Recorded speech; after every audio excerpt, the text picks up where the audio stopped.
میں حاضر ہوئے ہیں اور مجھے بڑے افسوس سے کہنا پڑتا ہے کہ آج ایک بار پھر ہمیں پاکستان تحریک انصاف نے جو انٹرا پارٹی الیکشن کے حوالے سے تازہ ترین فراڈ جو کوشش کی ہے اس کو ناکام بنانے کے لیے ہم حاضر ہوئے ہیں۔ ہماری خواہش تھی کہ اب انہوں نے کوئی سبق سیکھا ہوگا اور ماضی کی غلطیوں کو نہیں دہرائیں گے، اور جو پاکستان تحریک انصاف کے ورکرز ہیں ان کی جو ایک بنیادی آئینی ان کا حق ہے کہ وہ اپنی قیادت کا انتخاب کریں، اس حق سے دوبارہ محروم نہیں کریں گے۔ اور ایک پارٹی جو صبح شام دھاندلی کے حوالے سے واویلا کرتی ہے کہ ان کا مینڈیٹ چرایا گیا، شاید وہ سبق سیکھ کر وہ حق اپنے ورکروں کو دینے کے لیے بھی تیار ہو جائے۔ لیکن جیسے میں نے کہا کہ مجھے افسوس ہے کہ یہ جو تازہ ترین انٹرا پارٹی الیکشن کے نام پہ فراڈ ہوا ہے یہ ہرگز قابل قبول نہیں ہے، اور اس کو آج ہم نے اپنے انفرادی طور پہ ایز پی ٹی آئی ممبر ہم نے اس کو چیلنج کیا ہے اور الیکشن کمیشن میں ایک تازہ کمپلینٹ ابھی داخل کی ہے، جس کی کچھ تفصیلات میں آپ کے سامنے بھی رکھوں گا۔ سب سے پہلے مجھے کہا جاتا ہے کہ آپ پاکستان تحریک انصاف کی اب انٹرا پارٹی الیکشن میں کیوں شرکت نہیں کر رہے، آپ نے اپنے پینل کا کیوں نہیں اعلان کیا؟ تو میں اپنی ذاتی طور پہ اپنی ذات کے حوالے سے یہ کہنا چاہتا ہوں کہ میں نے 2 فروری کو ایک پریس کانفرنس کی تھی، جس پریس کانفرنس میں میں نے ایک مصالحت کا راستہ اختیار اپنایا تھا، اور میں نے یہ کہا تھا کہ یہ تمام معاملات جو ہیں ان کو افہام و تفہیم سے طے کیا جا سکتا ہے، اور ہم نے یہ ڈیمانڈ بھی کی تھی کہ پی ٹی آئی کے جو فاؤنڈنگ چیئرمین ہیں وہ ایک وکیل نامزد کریں۔ ہم ایک وکیل نامزد کرتے ہیں جو کہ ایک آگے کا راستہ طے کرنے کے لیے جو معاملات ہیں اس کے حوالے سے ٹرمز آف ریفرنس بنائیں، اور پھر دونوں طرف سے، کیونکہ ہم نے بھی 25 جنوری کو ایک کانفرنس کی تھی جس میں پی ٹی آئی کے فاؤنڈنگ ممبرز بھی تھے، میرے علاوہ اور بھی فاؤنڈنگ ممبرز تھے۔ سعید اللہ خان نیازی پی ٹی آئی کے فاؤنڈنگ پنجاب کے پریزیڈنٹ بھی تھے، جو کہ فاؤنڈنگ چیئرمین کے فرسٹ کزن بھی ہیں۔ اس کے علاوہ سابق سینئر عہدیدار بھی تھے، ڈسٹرکٹ پریزیڈنٹس بھی تھے سابقہ۔ تو ہم سب نے ایک قرارداد بھی پاس کی تھی کہ اب یہ جو کالعدم قیادت ہے اس کے تحت جو مزید یہ انٹرا پارٹی الیکشنز کریں گے یہ ہرگز قابل قبول نہیں ہوگا، کیونکہ یہ بارہا یہ فراڈ کر چکے ہیں۔ تو میں نے 2 فروری کو یہ ایک پیشکش کی تھی، اور مجھے دکھ سے کہنا پڑتا ہے کہ لوگ کہتے ہیں کہ جی آپ اس الیکشن میں کیوں نہیں حصہ لے رہے، تو میں ان کی توجہ دلانا چاہتا ہوں کہ مجھے دانستہ طور پہ اس انٹرا پارٹی الیکشن کے عمل سے دور رکھا گیا، اور اس کی دستاویزی ثبوت یہ ہے کہ 2 فروری کو پاکستان تحریک انصاف نے ایک پریس ریلیز جاری کی میرے نام سے، جس میں انہوں نے یہ دعویٰ کیا کہ اکبر ایس بابر جو ہے اس کو پارٹی سے نکال دیا گیا ہے 26 ستمبر 2011 میں، اور یہ کہ دھمکیاں بھی دی اور غلیظ الزامات بھی لگائے۔ وہ پریس ریلیز پاکستان تحریک انصاف کی وہ ثبوت ہے کہ وہ مجھے اس انٹرا پارٹی الیکشن سے دور رکھنا چاہتے تھے۔ نہ صرف ثبوت ہے بلکہ سپریم کورٹ کا جو فیصلہ آ چکا ہے یہ اس کے کنٹیمپٹ میں بھی ہے، کیونکہ جب سپریم کورٹ نے تاریخی فیصلہ دیا انٹرا پارٹی الیکشن کا، اس میں نہ صرف یہ تسلیم کیا کہ میں پی ٹی آئی کا فاؤنڈنگ ممبر ہوں، بلکہ یہ بھی تسلیم کیا کہ چونکہ کسی قسم کا کوئی شواہد پیش نہیں کی گئے تو یہ آج بھی پاکستان تحریک انصاف کے ممبر ہیں۔ تو یہ جو انہوں نے پریس ریلیز جاری کی جس میں انہوں نے کھلے عام الیکشن کمیشن آف پاکستان کے فیصلے، اسلام آباد ہائی کورٹ کے فیصلے، اور یہ جو آخری سپریم کورٹ کا فیصلہ تھا یہ اس کے کنٹیمپٹ میں ہے۔ تو آج جو ہم نے درخواست دی ہے اس میں میں نے یہ بھی مطالبہ کیا ہے کہ ان کے خلاف کنٹیمپٹ کی کارروائی شروع کی جائے۔ یہ دانستہ طور پہ ہم جیسے لوگوں کو جو پارٹی کے بانی ہیں ان کو اس عمل سے دور اس لیے رکھنا چاہتے ہیں کہ یہ پارٹی جو ہے یہ چند ایک مخصوص ٹولے کے قبضے میں ہے جو اسے اپنے اقتدار کے لیے استعمال کرتی ہے۔ اور یہ ٹولہ نہیں چاہتے، یہ جانتے ہیں، ان کو خوف ہے مجھ سے، یہ جانتے ہیں کہ میں اپنے لیے کوئی عہدہ نہیں مانگ رہا۔ اگر یہ بات مان جائیں اور یہ سمجھ جائیں کہ آگے کا راستہ کیا ہے جس میں آئین اور قانون کے مطابق پارٹی کو دوبارہ منظم کیا جائے، تو یہ پارٹی ان ٹولوں سے آزاد ہوگی، یہ پارٹی دوبارہ اپنے ورکروں کے ہاتھ میں جائے گی، یہ دوبارہ پارٹی اپنے ورکروں کی جو منتخب قیادت ہے ان کے ہاتھ میں جائے گی، اور جس طرح کہ یہ ان کے اقتدار کی جو خواہشات ہیں اس پہ پانی پھر جائے گا۔ یہ یاد رکھیے کہ اس وقت جو نام نہاد قیادت ہے پاکستان تحریک انصاف کی، ان میں ایسے بھی لوگ ہیں جو صبح اٹھتے ہیں ناشتے پہ تو ایک جماعت میں ہوتے ہیں، دوپہر کے کھانے میں دوسری جماعت میں ہوتے ہیں، رات کے کھانے میں یہ تیسری جماعت میں ہوتے ہیں، اور سونے سے پہلے دعا کرتے ہیں کہ یا اللہ مجھے کوئی ایسی جماعت دے دے کہ جس سے میرے وارے نیارے ہو جائیں۔ اور آپ کے سامنے ہیں یہ شخصیات، تو یہ کبھی بھی نہیں چاہیں گے کہ یہ جماعت اپنے بنیادی اصولوں پہ دوبارہ جائے۔ ساتھ ہی ساتھ میں یہ کہنا چاہتا ہوں کہ ہم نے جو ابھی میں نے درخواست دی ہے اس میں یہ بھی ہم نے لکھا ہے کہ جب الیکشن کمیشن آف پاکستان نے 22 دسمبر کو پاکستان تحریک انصاف کے انٹرا پارٹی الیکشنز کو کالعدم قرار دیا، ساتھ ہی انہوں نے لکھا کہ فارم 65 جس کے تحت اس نام نہاد قیادت نے تمام عہدوں کی بندربانٹ کی تھی چیئرمین سے لے کے نیچے تک، اس کو بھی ریجیکٹ کیا الیکشن کمیشن آف پاکستان نے۔ اور جب سپریم کورٹ آف پاکستان نے 13 جنوری کے تاریخی فیصلے میں اس الیکشن کمیشن کے فیصلے کی توثیق کی تو یہ بات ثابت ہو گئی کہ یہ تمام قیادت کالعدم ہے، خود ساختہ ہے۔ یہاں تک کہ سپریم کورٹ کے فیصلے میں صفحہ نمبر 14 میں لکھا بھی ہے کہ سیلف اپوائنٹڈ چیئرمین، یعنی خود اپنے آپ کو نامزد کردہ چیئرمین، ان کا نام بھی لکھا ہے۔ تو یہ قیادت کالعدم ہے، یہ خود ساختہ ہے، یہ غیر قانونی ہے،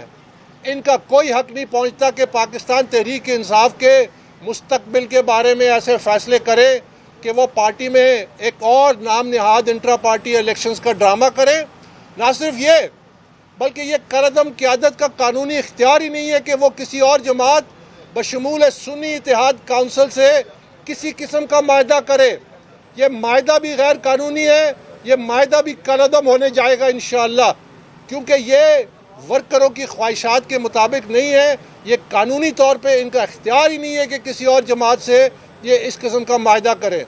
ہم نے یہ بات بھی اس پٹیشن میں اس کا میں نے ذکر کیا ہے۔ ساتھ ہی ساتھ سپریم کورٹ آف پاکستان کا جو فیصلہ تھا 13 جنوری کو، اس کے بعد پاکستان تحریک انصاف نے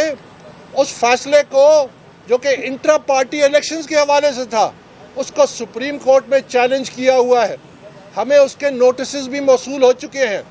تو یہ معاملہ انٹرا پارٹی کا سب جوڈس ہے اور ہائیسٹ عدالت میں سب جوڈس ہے۔ جو معاملہ قانونی طور پہ سب جوڈس ہوتا ہے اس پہ یک طرفہ کارروائی کوئی فریق کر ہی نہیں سکتا۔ تو پاکستان تحریک انصاف کی نام نہاد جو قیادت ہے، خود ساختہ جو قیادت ہے، انہوں نے یہ جو انٹرا پارٹی الیکشنز کرانے کا ایک اور ڈھونگ رچایا ہے۔ یہ معاملہ چونکہ سب جوڈس ہے تو یہ مزید اس میں اس کی غیر قانونی حقیقت اور غیر قانونی اس کی جو حقیقت سامنے آتی ہے، ہم نے اس کا بھی ذکر کیا ہے اپنی پٹیشن میں۔ ساتھ ہی ساتھ جیسا کہ میں نے کہا کہ یہ قیادت جو ہے یہ چاہتی ہے کہ اسی ٹولے کے قبضے میں رہے۔ اب پاکستان تحریک انصاف کا یہ چوتھا انٹرا پارٹی الیکشن کرانے کا دعویٰ ہے۔ یہ کیا وجہ ہے کہ وہی قیادت بار بار دوبارہ نمودار ہو جاتی ہے اور بلا مقابلہ منتخب ہو جاتی ہے، اور سوائے بلوچستان کے تمام جو قیادت ہے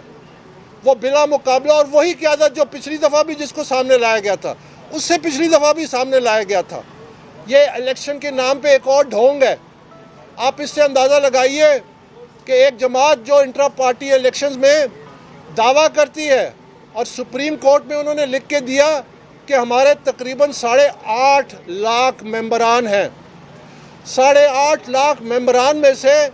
کل 940 ممبران نے ووٹ دیا، یعنی 0.11% پارٹی کے ممبران نے الیکشن میں حصہ دیا۔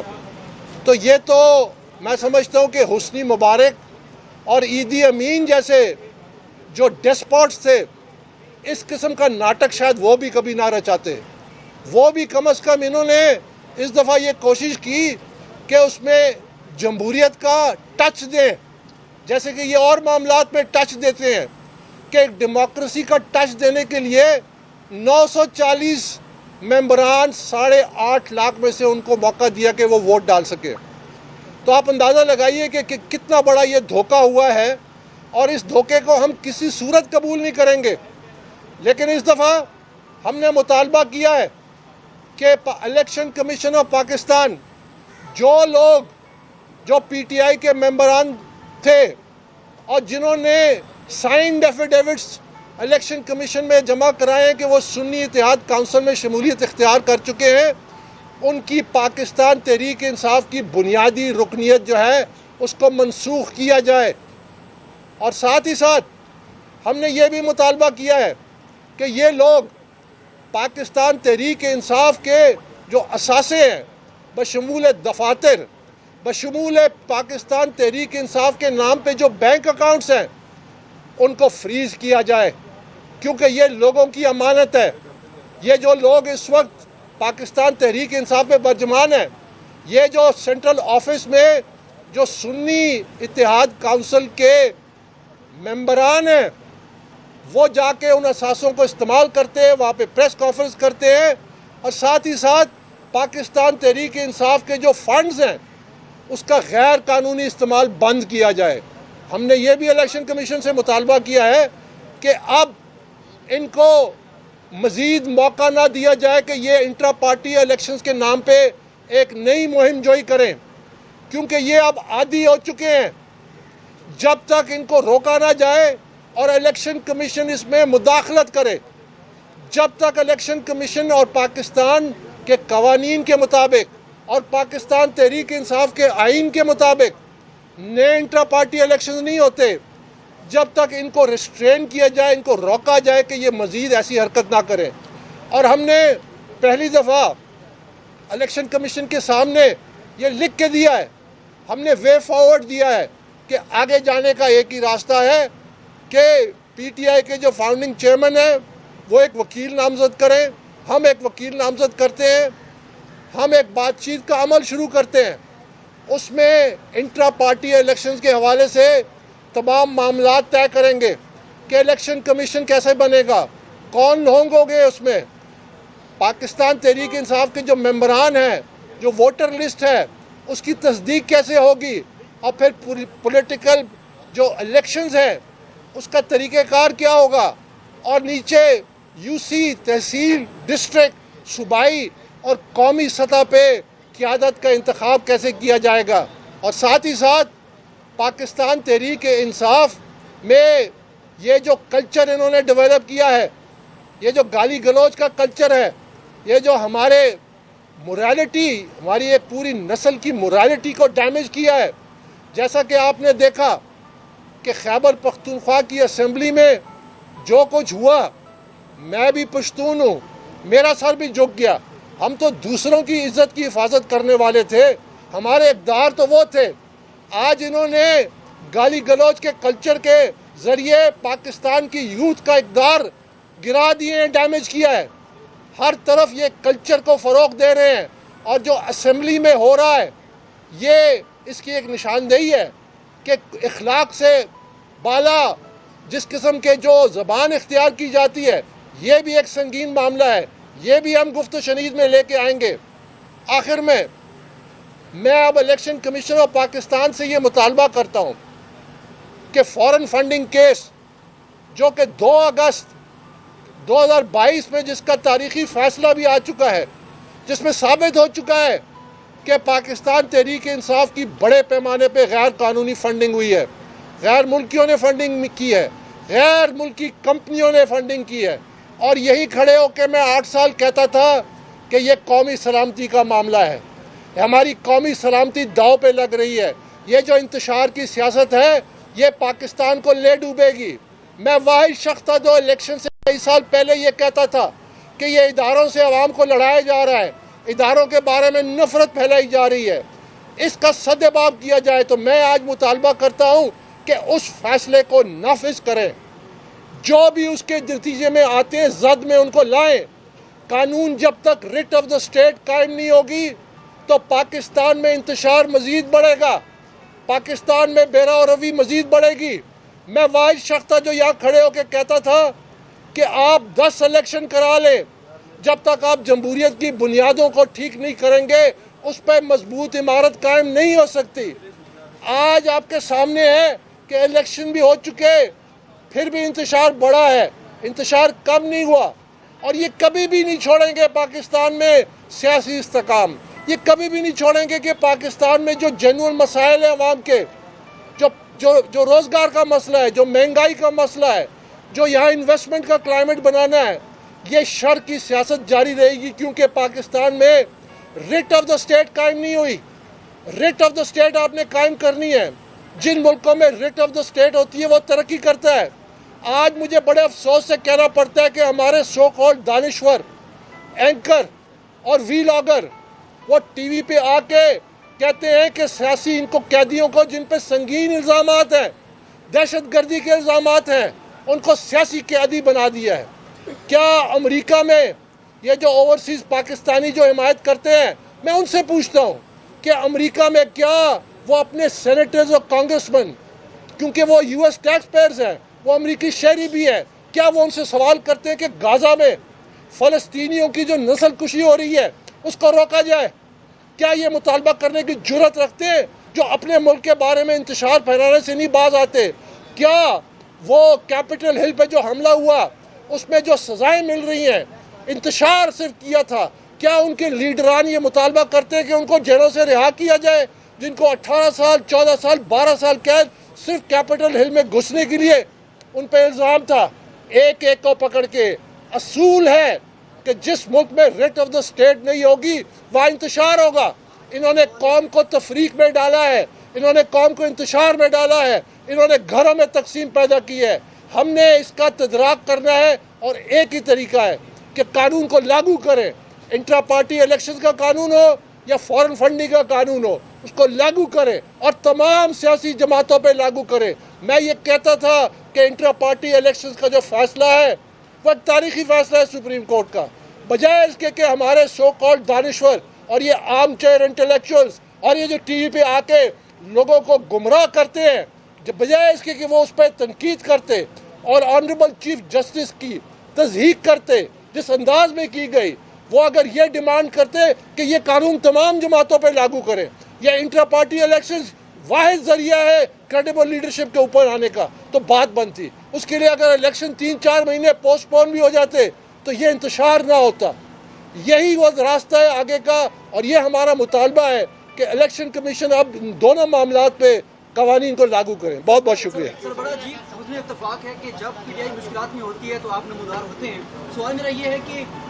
پی ٹی آئی کے جو انٹرا پارٹی انتخابات ہیں قدم قرار دیے گئے, اس کے باوجود عوام نے ووٹ پھر بھی انہیں کو دیے ہے, تو کیا اس میں آپ کی بیانی کی نفی نہیں کی گئی؟ آپ تو خود الیکٹ ہونے کو تیار نہیں. دیکھیں لوگ جو ہے نا, اگر آپ یہ دعویٰ کرتے ہیں کہ چونکہ ان کو ووٹ پڑے ہیں اس لیے وہ قانون سے بالاتر ہیں, تو یہ آپ کی سوچ ہے. میں آپ کو مثالیں دیتا ہوں.